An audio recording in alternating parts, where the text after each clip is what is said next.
Hey everybody, Noble Comics, first attempt at a live stream here. I don't have a ton to talk about, but I just thought at least I'd try it out, see how it goes. So, first, I want to say that the campaign is closing out here pretty soon. Let me figure out how to share my screen. Probably like that.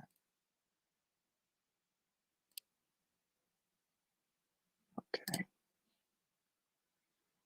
So, I've got my campaign here. Let me do this, make sure this is all working. So I've got the, hopefully that's actually showing the screen.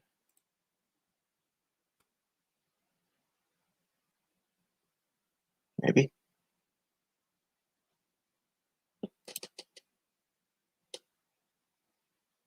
Can't tell. I don't think it is. Well,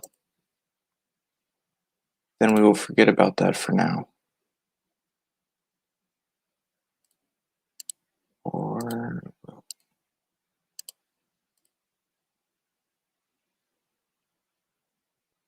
okay. Now maybe it's working.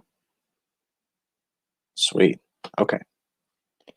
So the campaign ending 34 hours left. This is of the first month. Gonna extend it another 30 days tomorrow sometime before it closes. We've got 18 backers. We've got $750 out of the $3,000 goal, quarter of the way there. I am confident that we will reach our goal. If not, I do have it set as flexible here. So regardless of whether we make that 3,000 or not, if you order a book, I'm still going to ship it to you. So nothing to worry about there. Little elevator pitch for the book.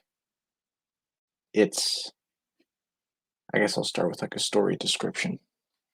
It takes place in a city that has sort of been abandoned by its hero. It's been left behind. Abandoned by the Cardinal, who he was a superhero during the 80s. It was his kind of thing. All through the 80s, superhero, his arch nemesis was this crime lord named Ryan Starr. And at the end of the 80s, he had some unfortunate events which led him into a soft retirement. And basically, he was done being a hero. Since then, Ryan Starr has pretty much taken over the city. He's the kingpin. He's got all the power and influence and everything like that. And that's kind of how things have been. Definitely a crime-ridden city. I want to put a map up here of it called Cape City. I'll have a map up here at some point. And that's how things have been for a few decades. Though, just recently, in the world of Cape City, this murderous cult has appeared on the horizon. They call themselves the Disciples of the Cross. And they're basically a bunch of psycho murderers, and they're killing everybody who they think is unworthy or sinful, all at the behest of their leader, simply known as the Disciple, or the Cross Killer. That's what the media calls him. He basically came up on the scene out of nowhere, killing all these people, and a lot of them happen to be Ryan Starr's men, which has led to a pretty big ground war between the two. It's caused a lot of casualties. It's basically the city's a little war zone. People are getting murdered left and right, huge problem.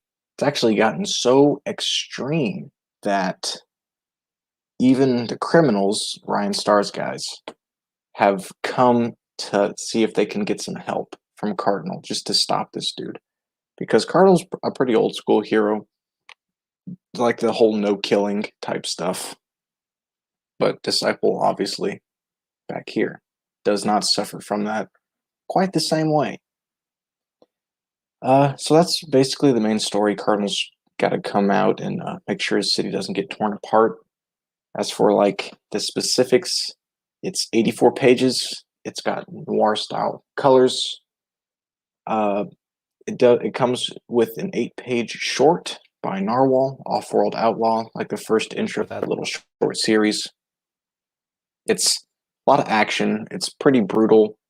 I'd say, like it says in here, for teens and adults, because it's got some language and it can be pretty violent. So that's kind of the pitch. That's the book. Here's this beautiful Rob Willis cover with some matte Yaki colors on it. Trading card. And here we got a few pages. There's Cardinal and Disciple. And then I got the first 10 pages here that you can just look at. So definitely check it out.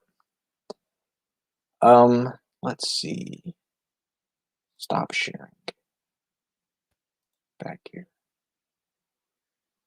Did that work? There we go. Okay. Cool.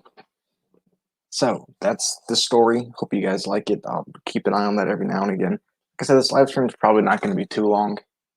Don't got a ton to talk about. Oh, but you can buy the merch. Noble Comics. NobleComicsPublishing.com.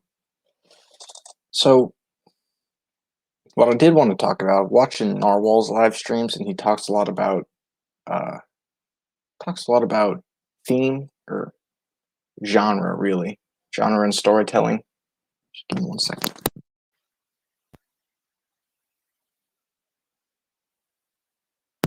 Cool. He was talking about genre and storytelling and everything. And I always like those streams because I feel like there's a ton that I don't know. Or sometimes it's like there's a ton that you know, but you just don't really know how.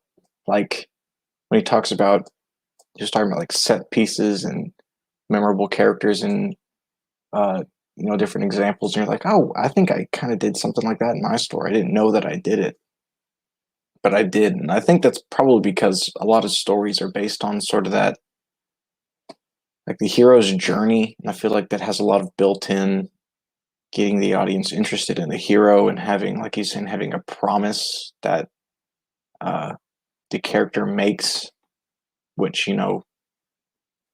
that's always important in a story. But I feel like that's kind of like your inciting incident from like the hero's journey is kind of that promise of whatever it's going to turn out to be. So I wanted to talk about that a little bit because he had said that he doesn't typically care about character as much as he cares about genre and, I guess, story. And I found that interesting, but you can definitely see it. Like you look at Earthbound, you look at Foreign Agent, the characters aren't really that important. I don't want to say they're not memorable, but they're not really that important. I feel like the characters could be swapped out. Like, if one character is a white guy, I think like he does have like a type of story where you could just swap it out with anybody else. It could be some black chick. It could be like some anthropomorphic animal that can be swapped out pretty easy. In my opinion, I feel like it's a lot more focused on the story and the set piece, like Foreign Agent set piece of just the little cabin out in the snow. And then Earthbound's got a few, I feel like, actual set pieces that are memorable. But I feel like I get where he's coming from there. I have been honestly, the complete opposite. I've been opposite. I care about character a lot more. I think about that a lot, and I think I've talked about it before. I got some harsh light coming from over there. I think I've talked about it before that in Comicsgate, I feel like there's a lack of character focus for the most part, because that's where the marketability and that's where I think the profit comes from. It's like everybody knows who Spider-Man is. The average person probably cannot name a Spider-Man storyline, maybe like when he got the black suit. But most people probably couldn't name you a Spider-Man storyline from the comics, but everybody knows Spider-Man. Everybody had a Spider-Man backpack or like a lunchbox or something like that growing up. And that's what sticks with people is the actual character. I feel like that's obvious, that's what you sell off is the rights to the character, not necessarily to the storylines.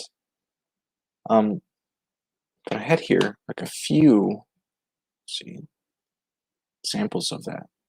And I was going to talk about Frank Miller a lot because my favorite comics probably are kind of like the late 80s comics. I feel like there's a huge difference between the 80s and 90s comics. But you look at like Frank Miller in the 80s, like Dark Knight Returns, the storyline in that definitely mattered and sticks out to you because it's so different. It's an old Batman, which you hadn't really seen. And this is coming off the heels of the 60s Batman TV show, which had kind of set the tone for how the mainstream viewed Batman. You had like some stuff in between that, like some Neil Adams stuff, swashbuckling Batman between that. But I feel like for the most part, he was still viewed as kind of goofy, kind of campy. He ran around with like Robin, some kid in tights. And then The Dark Knight Returns came out, and it was a very brutal story. An old, jaded Batman. It wasn't exactly, well, it was very different than what most people thought it was going to be or who Batman was. And so I guess that's a couple things is that's character change from the old Batman to the new one, right? But it's also very much dependent on the story because the story is, of course, Batman stopping the mutants and definitely inspired Cardinal a little bit, and him kind of stepping up to the plate again and being even meaner and more brutal than he used to. And as much as like people remember the set pieces from that, like fighting the mutant in the mud, riding his bat tank up there and fighting all the mutants, or of course, the Joker and like the Tunnel of Love doing all that. For me, the writing steps out a lot more. And this is probably one of the few cases where the writing does step out. Like I remember those specific lines that Batman says. Like he smashes that like gangster through that glass and he tells him like, you don't got to tell me anything. But I'm the only guy within 20 miles who can get you to a hospital before you bleed out. And stuff like that. It's like, man, that's cool. I guess whether it comes from Batman or not, but that's cool. So I feel like the writing, of course, good writing is important in every story. But to a degree, I feel like you almost kind of want a simple story to let the characters shine. And there's something to be said about, like, oh, you can tell that he wrote that line because he thought it sounded cool versus, like, it seeming completely natural, I guess.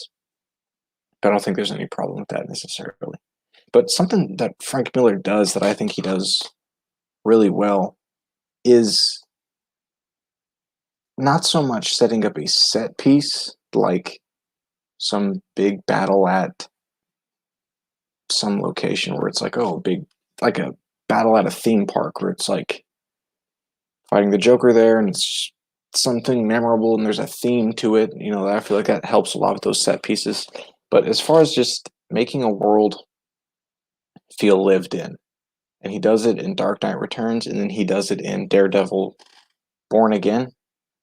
Did he do Born Again? It's that. If it's not that one, you know what I'm talking about. That super famous Daredevil one that he did.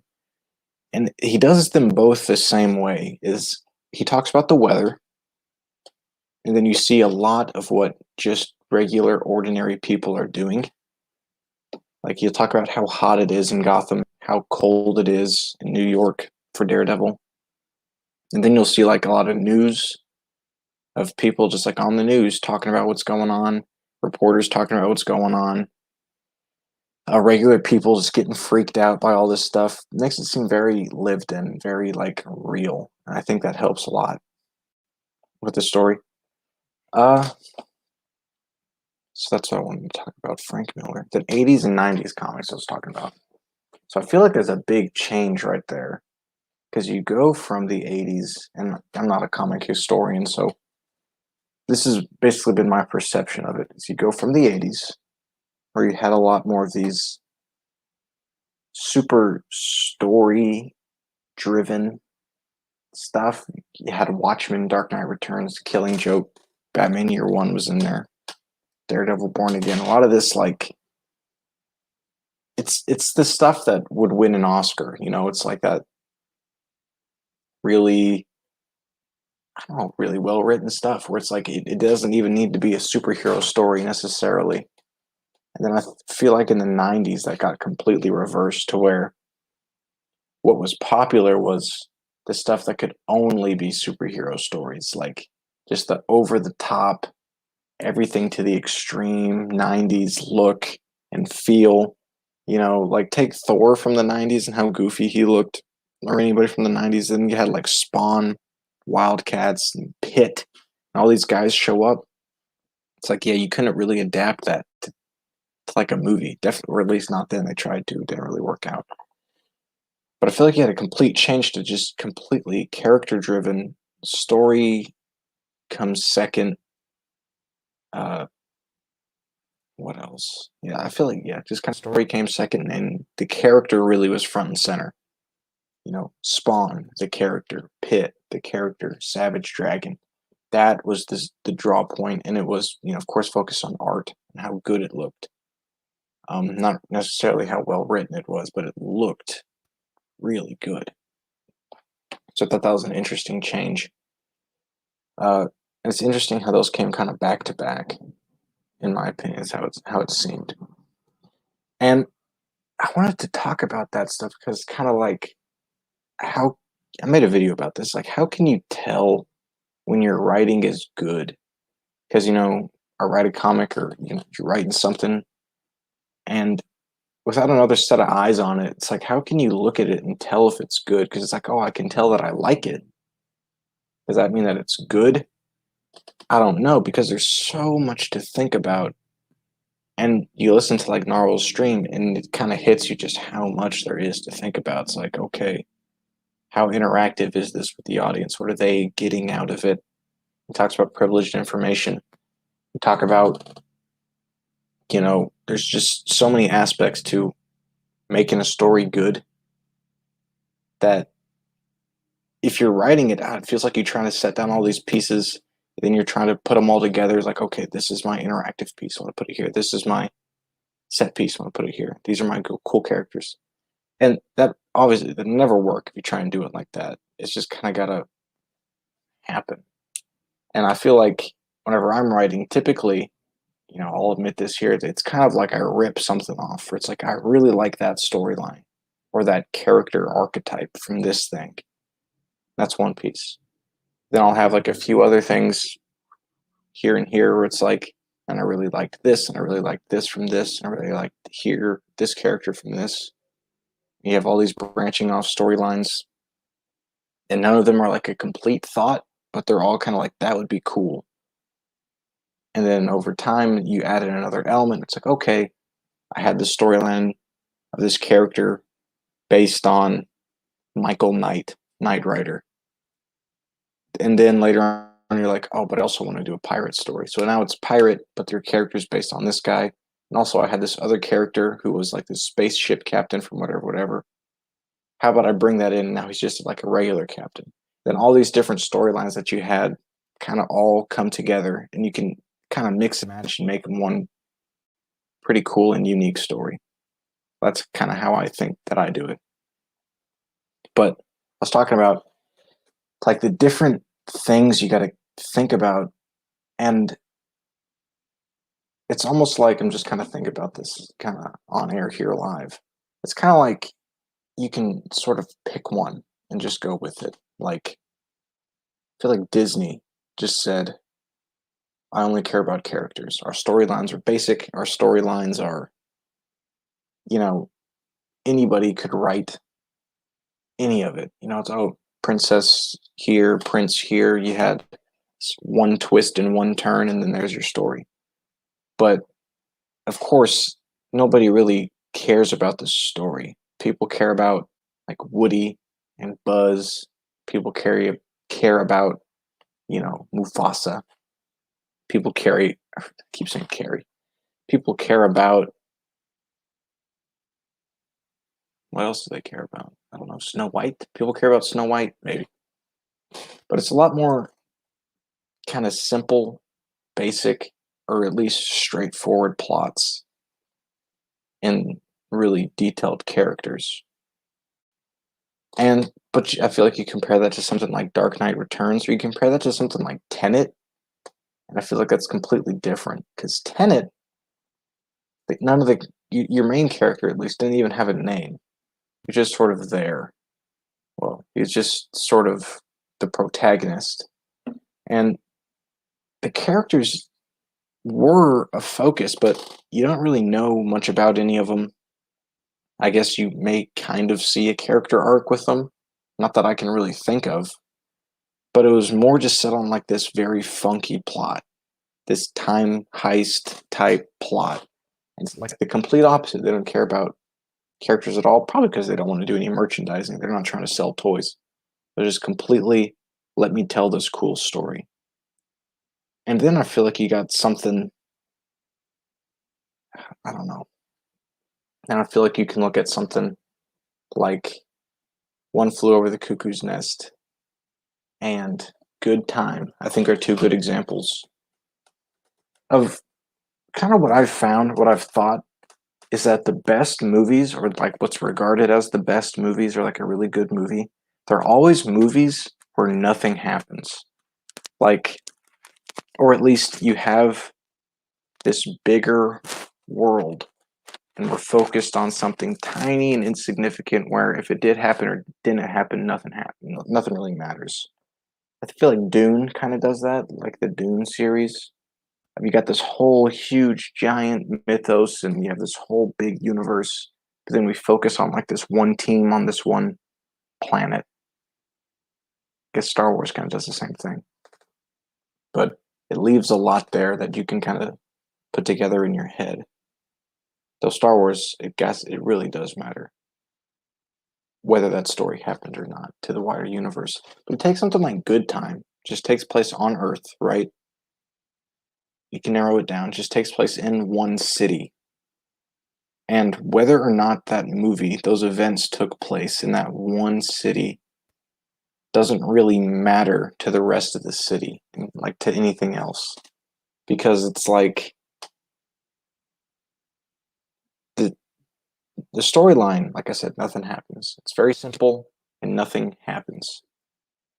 Because you've got these guys that do a bank robbery. One of them is in prison. He gets hurt when he's in prison. He's in the hospital now. And his brother, the other guy, tries to break him out. And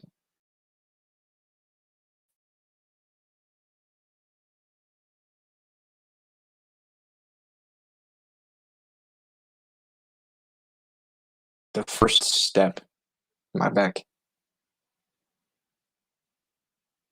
Let me see. Okay. I think I'm back. Let me double check.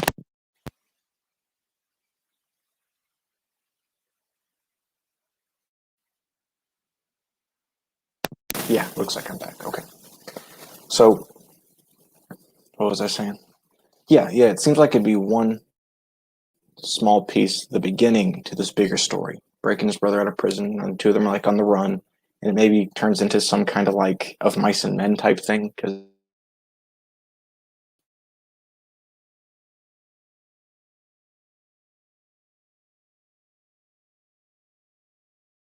that's not how it goes at all. That is the whole movie.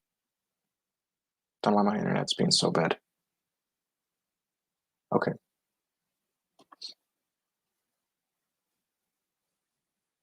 Okay. But that's kind of the whole movie is breaking him out of trying to get his brother out of the hospital, out of jail. Gets the wrong guy. Okay, well now the guy says, "Hey, wait, let's go pick up like these drugs and we can do this and do that." It's all like your main quest is just like go unlock the door. But then it's like, "Okay, well go ask this guy for the key." And the guy's like, "Oh, I'll give you the key if you go and get me these oranges." Then the orange guy says, "Yeah, I'll give you these oranges if you go do this and that." And it's just one like little side quest after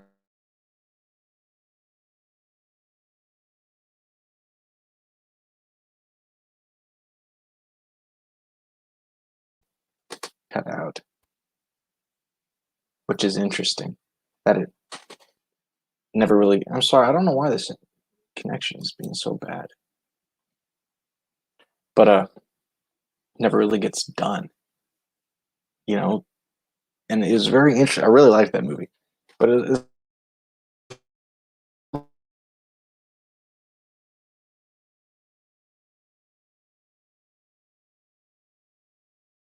was the, what was the point of everything that I just saw?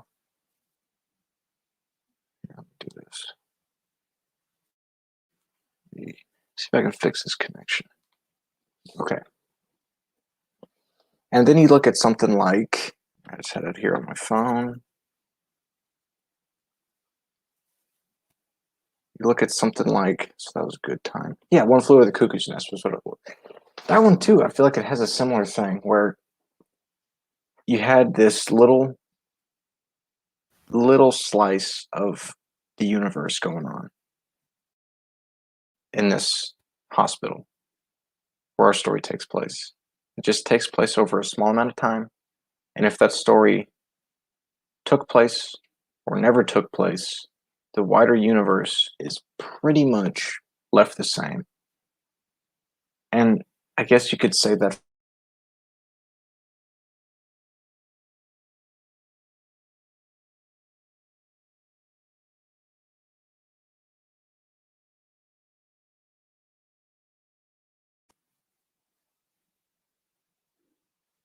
I'm blaming Spectrum for all this.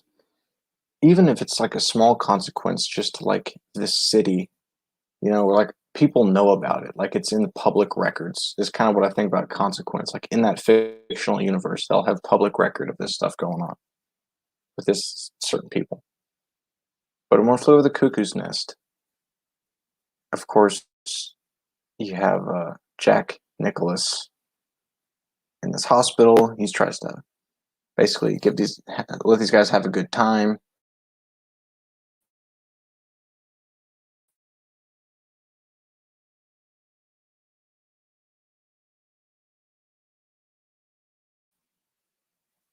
Man, this is probably going to be super choppy and like unwatchable, but that's okay. He has a chance to break out, and he doesn't. And then one of the other, I almost said inmates, one of the other patients kills himself because Nurse Ratched is just a terrible person. She like freaks him out, guilts him into killing himself. And then he starts choking her, and he gets like a lobotomy, and then that's the story. It's like barely anything happens. It's mostly just watching these people interact with each other and watching them try and figure out this story or try and figure out this problem. And I feel like maybe those are so good because it's kind of like, I don't know, what would you do? Like in good times, like, I don't know, man, what would you do in this situation when you're watching that? And maybe that's kind of like that, I'll say relatability, but it's like that interactivity where the whole time you're thinking like, oh man, don't do that. Why don't you just do this? It's like that frustration. I feel like if a show or a movie can make you frustrated and you still watch it, then they've got you hooked. Kind of like Breaking Bad did that a lot. But it's just that whole thing of making the audience think about what they would do in that situation. Then I guess as you're watching it, you're kind of thinking almost like that's you or the choices that maybe you would or wouldn't make. Maybe that gives you like a better attachment to the characters whenever they die or something like that. It makes you like it more. But I know there's other examples of this for sure. Of movies where like nothing happens, but everyone says it's a great movie. Then you watch it and it is a great movie. And it's sort of those things where I don't know exactly why. Maybe it's everything that I'm talking about. Maybe I'm like completely right. But I definitely need to watch more of it to help my writing. Because I know there's a lot of stuff that I don't know, obviously. And the stuff I do know, it's like, I don't know. I guess, baseline. Something to think about. But regardless, here, let's share screen. Back at the campaign. So, still at 750. 34 hours left. Definitely check it out. I think you guys will really enjoy it. Now, I know we just talked about how inexperienced I am at writing. This is my first book. I'm, 21. Wanted to make comics forever. Like, I got into CG and Comicsgate and everything like that because my buddy Charlie from work introduced me to him, which is crazy that I hadn't found out about them before, because ever since, like, forever, I've been super into comic books and comic book media, and, sub to tons of mainstream channels, which that's probably the problem. But then he's talking about, like, Ethan Van Sciver introduced me to it in, like, 2019, I think. And then, like, from then on, I just started working on the book, because they kind of, after seeing all these guys publish independently, you kind of realize that it's not as hard as you thought it was. It's just time and money and being able to find somebody you can trust to do your work. So I just got started on the book and everything. Well, the book had been written. I had the scripts. I just didn't really know what to do with it after the fact. But it's here. My first book. I think it's really good. I think I've written up to book 5 right now. I think they get better with every one. Though I do go back, of course, and I'll revise it to make it better. Maybe make it not so cliche and everything. But it's a really good story. I think you guys are going to like it. The art is really good. The action is really awesome. 84 pages at $25. It's a pretty good deal. So we're closing out the first month here. I hope you guys like it. Hope you guys definitely check it out. It's something I'm really proud of, and it's something I think you guys are really going to enjoy. So, definitely check it out if you haven't already.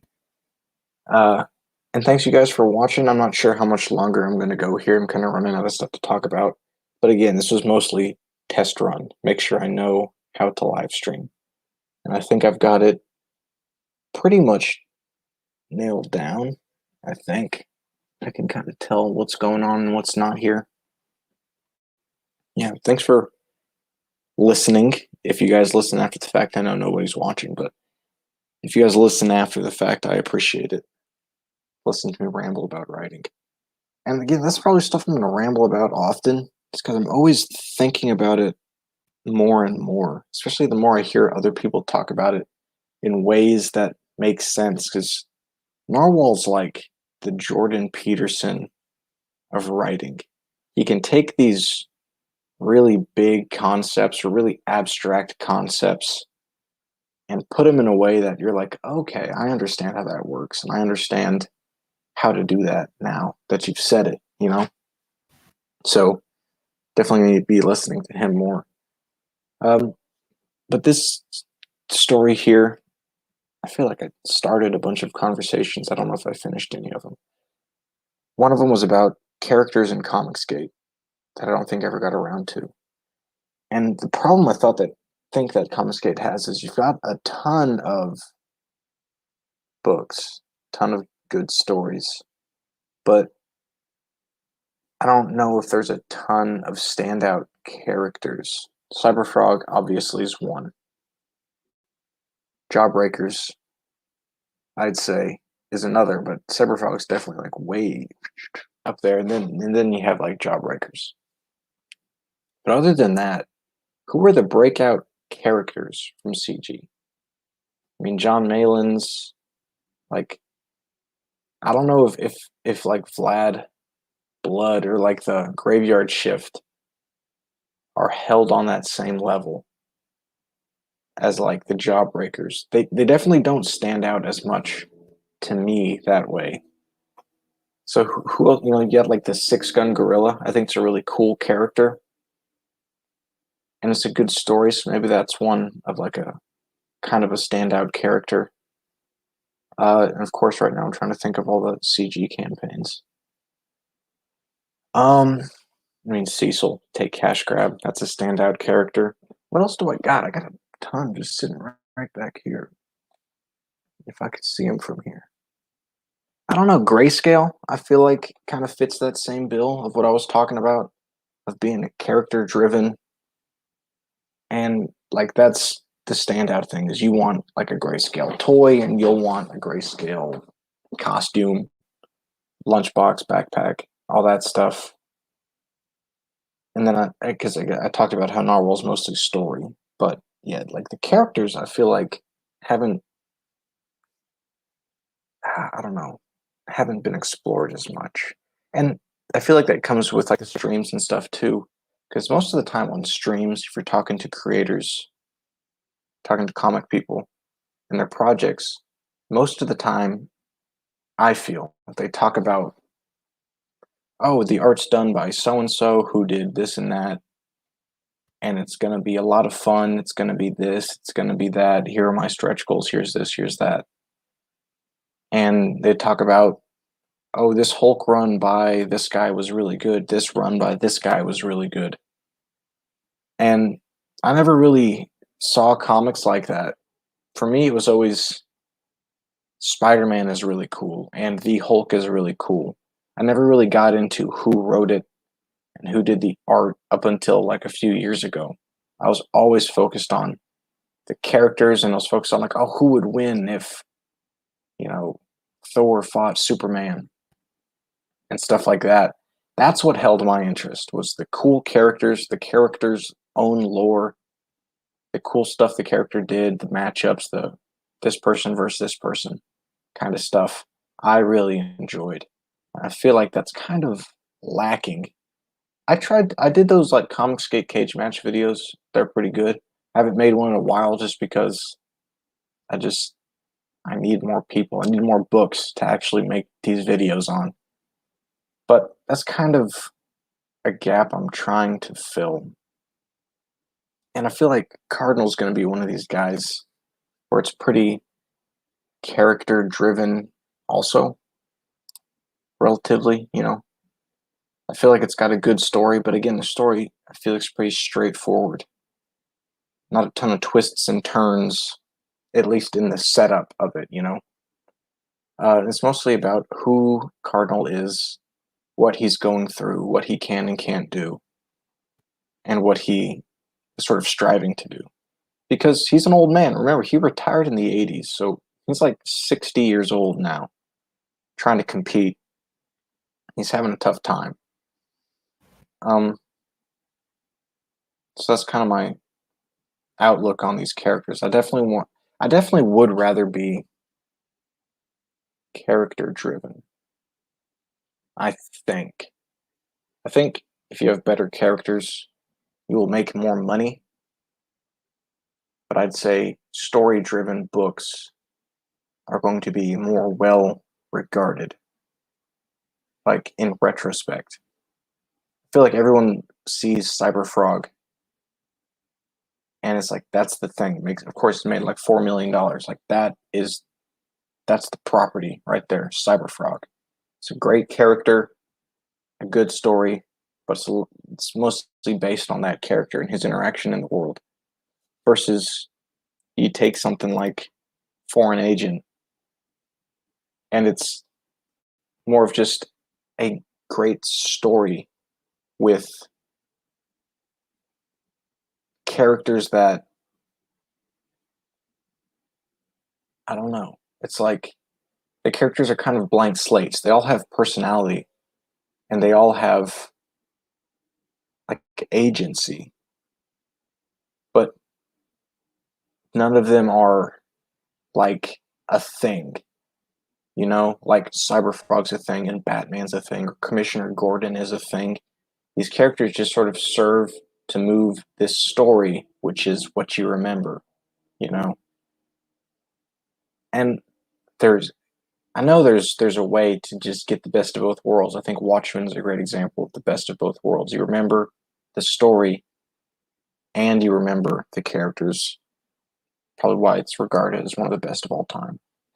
But that's kind of, I don't know, that's kind of that dichotomy that I think about, and I think about like which one should you go with? Do you want to have the best characters? Do you want to have the best story?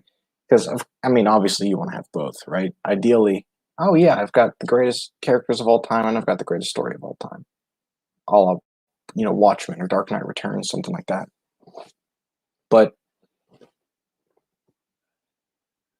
so I guess if you got to pick one, I'd probably rather have the characters, because I feel like with a character is really just a representation of ideas and values. Like Superman represents the American dream, truth, justice, and the American way, good-heartedness, and with that character around which you can put any number of stories, whether it's testing Superman's morality with something like a Lex Luthor story, or it's, well, you have Superman, the most powerful hero in the world. He's got all these superpowers.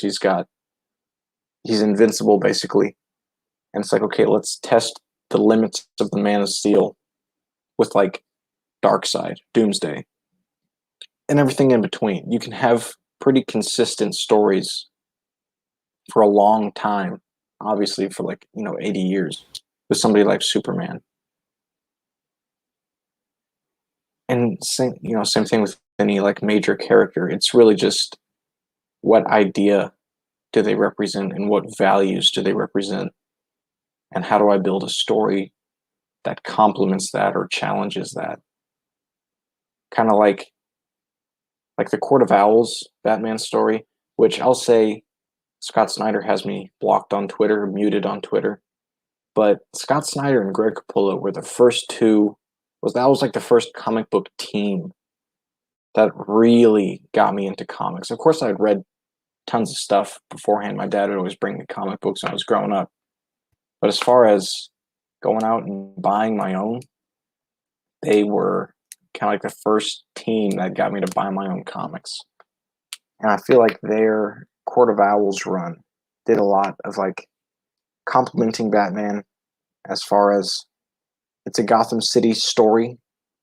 It's just adding to the mythos and adding to the character, but also challenging the character as far as, is the city really Batman's? Does it belong to the Court of Owls? And some more stuff behind like Dick Grayson's lineage and Batman's lineage, sort of that stuff. I think that it did that really well. But I don't know. I feel like I just shotgunned a lot of ideas out here. Let me know what you guys think about them. Characters. Yeah. Comic books. Yeah. Well, I think I'm going to end the stream. I think everything worked well. I sure hope that all my audio recorded right, that everything shared the right way and all that stuff. If not, I'm going to be bummed. But hey, you know the drill, guys.